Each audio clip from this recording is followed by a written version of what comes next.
বিধানসভা এলাকার অসুস্থ রোগীদের খোঁজ খবর নিতে জেলা হাসপাতালে তাদের দেখতে এসে হাসপাতালের অব্যবস্থা ও দুর্গন্ধময় পরিবেশ দেখে ক্ষোভে ফেটে পড়লেন বাগবাসা বিধানসভা কেন্দ্রের বিধায়ক যাদবলাল দেবনাথ। এই বিষয়ে বিধায়ক বলেন, তিনি জেলা হাসপাতালে রোগী দেখতে এসে বিভিন্ন ওয়ার্ডে যান। সেখানে তিনি প্রচণ্ড দুর্গন্ধ ও আবর্জনা পড়ে থাকতে দেখেন। এগুলি পরিষ্কার করার কোনো লোক নেই।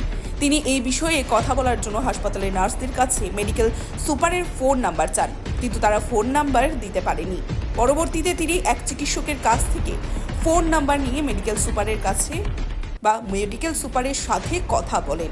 তিনি আগরতলায় থাকায় ফোনে তিনি বিধায়ককে জানিয়েছেন হাসপাতাল পরিষ্কার করার দায়িত্বে যারা রয়েছেন তারা এই কাজ করে দেবেন। এরপর তিনি দাঁড়িয়ে থেকে জেলা হাসপাতালের বিভিন্ন ওয়ার্ড পরিষ্কার করান। তিনি বলেন, হাসপাতালের চিকিৎসকরা তাদের দায়িত্ব ঠিকঠাক মতো পালন করলেও জেলা হাসপাতালকে পরিষ্কার রাখার উদ্যোগ কেউ গ্রহণ করছেন না। তিনি বলেন, বিজেপি সরকার ও রাজ্যের মুখ্যমন্ত্রী স্বাস্থ্য পরিষেবার উন্নতির জন্য প্রতিনিয়ত কাজ করে যাচ্ছেন, যা এর আগে কখনো হয়নি। বিগত সরকারের আমলে 25 বছর শুধু মিছিল মিটিং করে সময় কাটানো হয়েছে।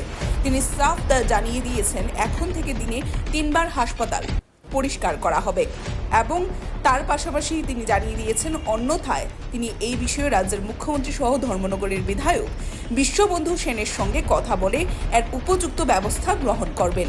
Bureau report, Tripura news 8।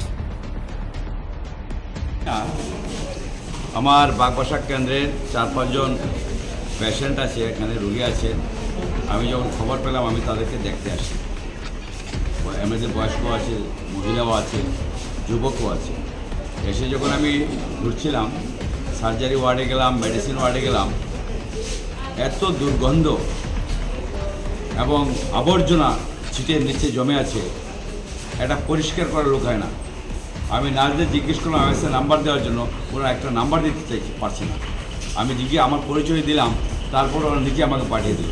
আসলাম, যিনি ডাক্তারবাবু যিনি আছেন এমার্জেন্সিতে, ওনাকে জিজ্ঞেস করলাম, তারপরে উনি আমাকে নাম্বার দিলেন। ফোন করলাম এমএস আগরতলা, এবং এই মুহূর্তে একজন এমএস কাউকে দায়িত্ব না দিয়ে উনি আগরতলা চলে গেলেন। তো আমি ওনাকে প্রশ্ন করলাম যে হাসপাতালটা পরিষ্কার করার ব্যবস্থা করুন।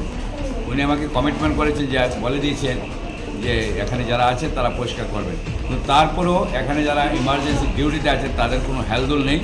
তারপরে বাধ্য হয়ে যারা এই যে প্রাইভেট এজেন্সি আছে, অর্ধেন্দু সূত্রধর, ওই যে সিকিউরিটি গার্ডটা এগুলো তারা প্রোভাইড করে, আমি তাকে ডেকে নিয়ে আসলাম এবং বললাম যে 4-5 জন লোক লাগিয়ে 1 ঘন্টার মধ্যে হাসপাতাল আমি পরিষ্কার দেখতে চাই। এখানে মানুষ আসে, এটা মানে কি বলবো, মানে বলে যে বদ্ধরূপে নারায়ণ, ডাক্তাররা তো নারায়ণ, ওনারা জনসেবা করেন। এবং আমি দেখছি এর মধ্যে দাঁড়িয়ে প্রসূন স্যার খুব ভালোভাবে ডিউটি করছেন। উনি নিজের রোগীও দেখছেন, অন্য রোগীও দেখছেন, যারাই যাচ্ছে ওনাকে দেখছি মানে খুব ছোটাছুটি করছেন।